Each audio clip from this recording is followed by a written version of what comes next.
Les grands mythes en question, Ulysse chez les lotophages. Bienvenue dans notre podcast du jour.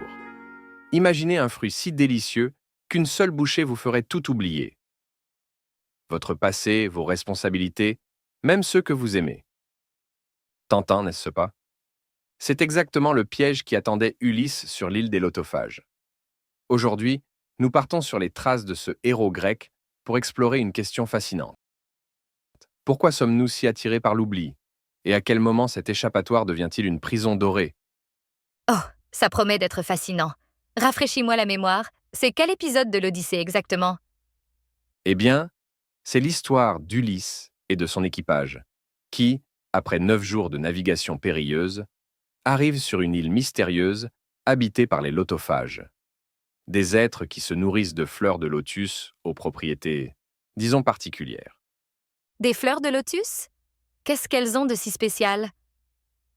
Hmm. Imagine une fleur qui, une fois consommée, te fait oublier tous tes soucis, toutes tes peines. Ça semble tentant, non?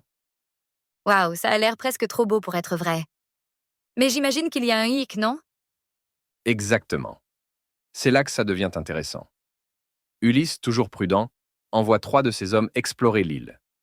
Mais les heures passent et ils ne reviennent pas. Oh non, je peux imaginer l'inquiétude d'Ulysse.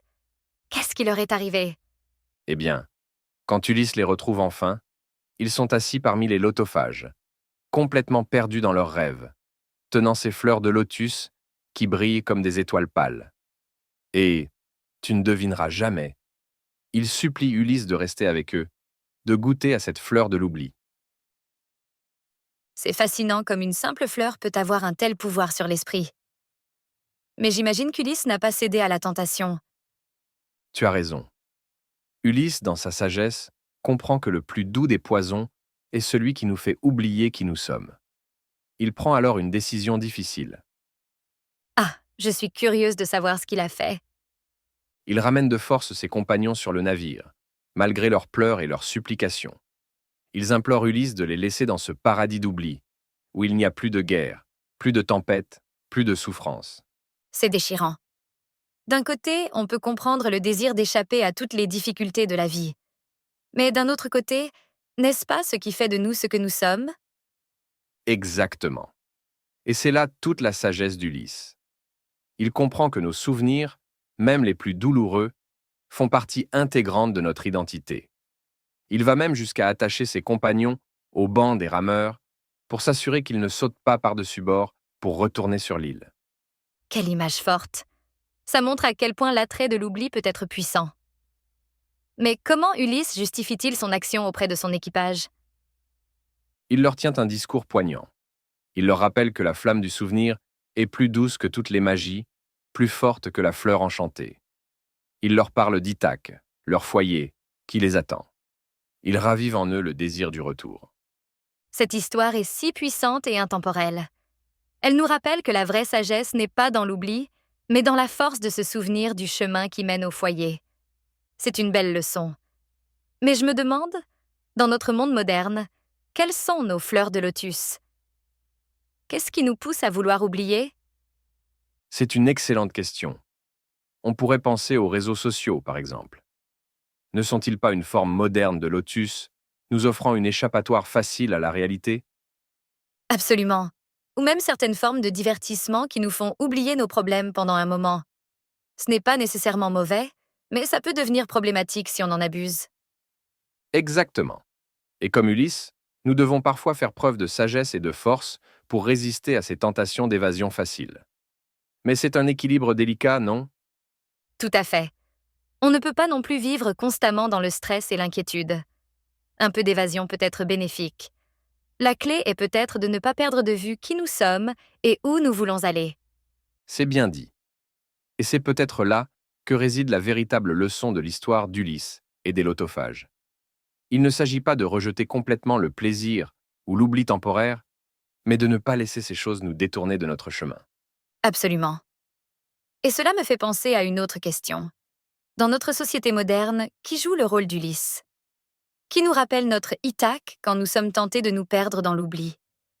Peut-être que ce rôle est joué par nos proches, nos amis, notre famille. Ou peut-être est-ce une voix intérieure, notre propre sagesse qui nous guide.